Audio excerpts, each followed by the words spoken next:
Guys, അപ്പോൾ ഇന്ന് നമ്മളൊരു പരീക്ഷണത്തിന് ഇറങ്ങുകയാണ് കേട്ടോ.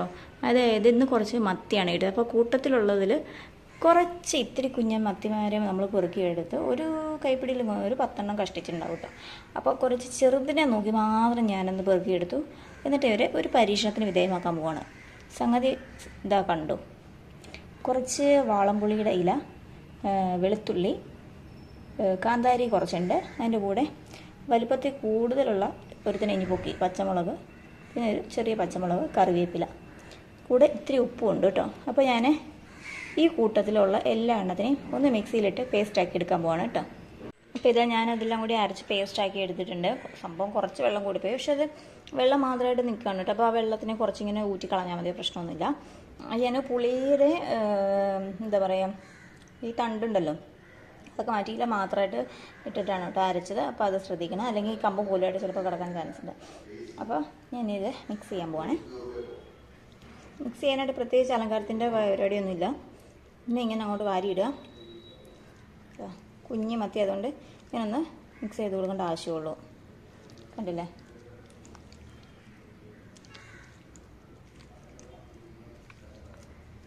നല്ലോണം പുരട്ടി വെക്കുക.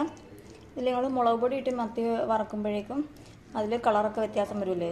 പക്ഷേ ഇതിൽ നമ്മൾ ഇലയൊക്കെ കൂട്ടിയിട്ട് അരയ്ക്കുന്നതുകൊണ്ടാണ് ഇതിൽ കറക്റ്റായിട്ട് ഇങ്ങനെ ഒട്ടി ഇരിക്കാത്തത് കേട്ടോ. അപ്പോൾ വേണമെങ്കിൽ വെള്ളം കുറച്ചിട്ട് അരയ്ക്കാം. പക്ഷെ ഞാൻ വെള്ളം ഇച്ചിരി കൂടുതലിട്ട് അരച്ചതാണ്. കാരണം ഇല ശരിക്കും അരയാൻ വേണ്ടിയിട്ട്, നല്ല പേസ്റ്റ് പോലെ കിട്ടാൻ വേണ്ടിയിട്ട് ഞാൻ അങ്ങനെയിട്ട് അരച്ചതാണ് കേട്ടോ. ഇതിപ്പം കുറച്ചൊരു 15 മിനിറ്റ് മാത്രം ഒന്ന് റെസ്റ്റ് ചെയ്യാൻ വേണ്ടി കുറച്ച് നേരം ഫ്രിഡ്ജിൽ വെക്കാൻ പോവാണ് ഞാൻ. എന്നിട്ട് ഞാൻ പൊരിക്കുമ്പോൾ വറക്കുമ്പോൾ കാണിച്ചു തരാം കേട്ടോ. ഞങ്ങളിവിടെ ജസ്റ്റ് തവ ഫ്രൈ ആണ് ചെയ്യുന്നത്. തവ ഫ്രൈ ചെയ്യുള്ളൂ. എണ്ണയിലിട്ട് വലിയ മീൻ അങ്ങനെയൊക്കെ ആണെന്നുണ്ടെങ്കിൽ മാത്രമേ എണ്ണയിലിട്ട് മുക്കി പൊരിച്ചെടുക്കുകയുള്ളൂ കേട്ടോ. അപ്പോൾ ജസ്റ്റ് ഇത് ഞാൻ നല്ലോണം 2 സൈഡും പിന്നെ മീനിൻ്റെ വയറിൻ്റെ ഉള്ളിലും ഒക്കെ ക്ലീൻ ചെയ്യില്ല. അപ്പോൾ അതൊക്കെ നന്നായിട്ട് മുക്കി മീൻസ് നല്ല ഇതായിട്ടൊക്കെ വെക്കുന്നുണ്ട്.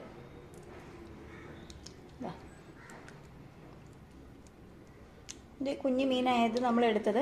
എന്നാൽ നിങ്ങൾക്ക് നല്ലോണം മൊരിഞ്ഞ് കിട്ടും കേട്ടോ. നല്ല ഡീപ്പ് ഫ്രൈ ചെയ്തെടുക്കുന്ന ഇഷ്ടമുള്ളവർക്ക് അങ്ങനെ ചെയ്തെടുക്കാം. ഞങ്ങൾ നല്ലോണം മൊരിച്ചെടുക്കാൻ വേണ്ടിയിട്ടാണ് ചെറിയ ഉള്ളതിൽ വെച്ച് ചെറിയ മീനുകൾ നമ്മൾ നോക്കിയെടുത്തത് കേട്ടോ. അതാ ഇപ്പോൾ ഇങ്ങനെ ആയിട്ടുണ്ട്.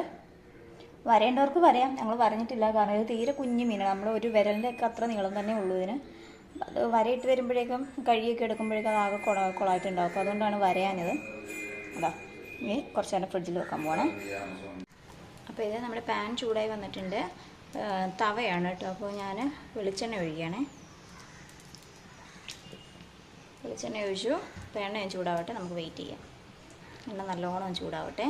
അപ്പോൾ വെളിച്ചെണ്ണ നല്ലോണം ചൂടായി വന്നിട്ടുണ്ട്. ഞാൻ തീ കുറച്ച് വന്നിട്ട് നമ്മുടെ മീനിനെ ഓരോന്നിനെ പെറുക്കിയിടാൻ പോവാണ് കേട്ടോ. അപ്പോൾ ഇതാ മീനെല്ലാം പൊരിക്കാൻ ഇട്ടിട്ടുണ്ട്. പിന്നെ ബാക്കി വന്ന മസാല ഇതിൻ്റെ കൂട്ടെല്ലാം കൂടി ഞാൻ അതിൻ്റെ മേലെ വെച്ചിട്ടുണ്ട്. അപ്പോൾ എനിക്കിച്ചിട്ട് നമുക്ക് നല്ലോണം ഒന്ന് പൊരിച്ച് നല്ല മൊരിച്ചെടുക്കാം കേട്ടോ. പിന്നെ അത് കഴിഞ്ഞിട്ട് ഞാൻ കാണിച്ചു തരാം. അപ്പോൾ ഊണൊക്കെ റെഡിയായി, ചോറൊക്കെ ശരിയായി, നമ്മുടെ മത്തി വറുത്തത് റെഡിയായി. അപ്പോഴേക്കും അത് നോക്കുമ്പോൾ ലൈറ്റ് ഭയങ്കര കുറവ് കേട്ടോ. ഞാൻ വീഡിയോ എടുക്കാൻ നേരം നോക്കുമ്പോൾ അകത്തൊന്നും വെളിച്ചില്ല. അപ്പോൾ പുറത്തേക്ക് നോക്കുമ്പോൾ നല്ല പെരും മഴ വരുന്നുണ്ട്. നമുക്ക് ഉച്ച സമയമായപ്പോഴത്തേക്കും ഇവിടെ കണ്ടോ, ഇവിടെ നല്ല മഴക്കാർ കയറി വരുന്നു. അപ്പോൾ ഇന്നലെ ഈ നേരം ആയപ്പോഴത്തേനും ഇവിടെ ചെറിയൊരു മഴച്ചാറിലൊക്കെ ഉണ്ടായിരുന്നു കേട്ടോ. ഇപ്പോഴും അതുപോലെ തന്നെ നല്ല മഴ വരികയാണ്. ഉണ്ടോ, നല്ല മഴക്കാറുണ്ട് കേട്ടോ. അപ്പോൾ അതുപോലെ തന്നെ ഞാനത് നമ്മുടെ ഫിഷിനെയൊക്കെ എടുത്ത് അക്വേറിയം എടുത്ത് പുറത്ത് വെച്ചിട്ടുണ്ട്. ഇവരകത്തിരുന്നിട്ട് എനിക്ക് എന്തോ ഒരു ഇഷ്ടക്കുറവ് തോന്നുകയാണ് ഗൈസ്. എന്താണെന്ന് അറിയില്ല, അതിൻ്റെ സ്മെല്ല് എനിക്ക് പറ്റണില്ല. അപ്പോൾ ഞാനിവരെ എടുത്ത് പുറത്ത് വെച്ചു.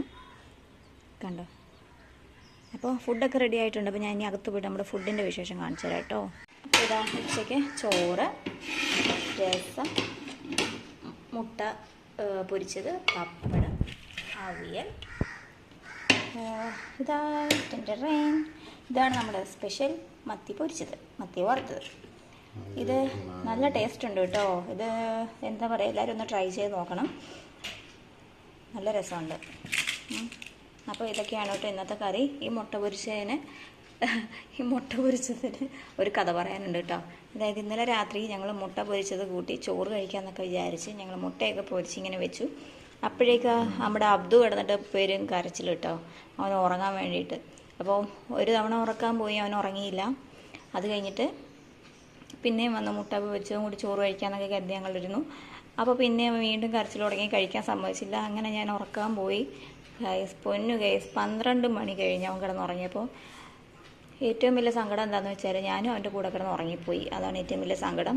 പിന്നെ ഞാൻ ഉണർന്ന് നോക്കുമ്പോൾ ഒരു വിശപ്പ് വന്നു കേട്ടോ. അപ്പോൾ ഞാൻ നോക്കുമ്പോൾ ഉണ്ട്, അയ്യോ ചോറ് കഴിച്ചില്ലല്ലോ, മുട്ട എവിടെ ഇരിക്കുകയാണല്ലോ എന്നൊക്കെ പറഞ്ഞ് ഞാൻ രാത്രി എണീറ്റ് വന്ന് നോക്കുമ്പോൾ എൻ്റെ വിചാരം 12:30 എന്തോ ആയിട്ടുള്ളൂ എന്നാണ്. അപ്പോൾ ഞാൻ വന്ന് നോക്കുമ്പോൾ സമയം 3:30 മണി കഴിഞ്ഞു ഗൈസ്. അങ്ങനെ ഞാൻ ഈ പാവ മുട്ട പൊരിച്ചതിനടുത്ത് ഫ്രിഡ്ജിൽ വെച്ചു. എന്നിട്ട് ഇപ്പം ഞാൻ ചൂടാക്കി കൊണ്ടുവന്നാണ്, കണ്ടോ. അപ്പോൾ ഞങ്ങൾ ചോറ് കഴിക്കട്ടെ കേട്ടോ. ഇവിടെ എല്ലാം കറികളൊക്കെ വിളമ്പി തുടങ്ങി. അപ്പോൾ ഞങ്ങൾ ചോറ് കഴിക്കട്ടെ. അപ്പോൾ അത് എൻ്റെ പിന്നിൽ കാണുന്ന ആളായിരുന്നു ഇന്നത്തെ വീഡിയോയിൽ താരം പുളിയിലയാണ് കേട്ടോ സംഭവം. അപ്പോൾ എന്താ പറയുക, ഇന്നത്തെ നമ്മുടെ വെറൈറ്റി ഡിഷ് എല്ലാവർക്കും ഇഷ്ടപ്പെടുമെന്ന് വിചാരിക്കണം. എല്ലാവരും റെസിപ്പി ട്രൈ ചെയ്ത് നോക്കണം കേട്ടോ. നല്ല ടേസ്റ്റ് ഉണ്ടായിരുന്നു, തള്ളുന്നല്ല ഗൈസ്, നല്ല ടേസ്റ്റ് ഉണ്ടായിരുന്നു, നല്ല ക്രിസ്പി ആയിട്ട് കിട്ടി. അപ്പോൾ സിമ്പിൾ റെസിപ്പി അല്ലേ, എല്ലാവർക്കും ട്രൈ ചെയ്യാവുന്നേ ഉള്ളൂ. നമ്മുടെയൊക്കെ അടുത്തൂടെ തൊടിയിൽ കാണുന്ന സംഭവങ്ങളൊക്കെ തന്നെ ഉള്ളൂ. അപ്പോൾ എല്ലാവരും എന്താ പറയുക, റെസിപ്പി ട്രൈ ചെയ്യണം. പിന്നെ നമ്മുടെ ഫോർസസ് ലൈഫിൻ്റെ ചാനൽ സബ്സ്ക്രൈബ് ചെയ്യാത്ത ആൾക്കാരുണ്ടെങ്കിൽ സബ്സ്ക്രൈബ് ചെയ്യാൻ മറക്കരുത്. അപ്പോൾ നെക്സ്റ്റ് വീഡിയോ ആയിട്ട് വീണ്ടും കാണാം. അതുവരേക്കും ബൈ.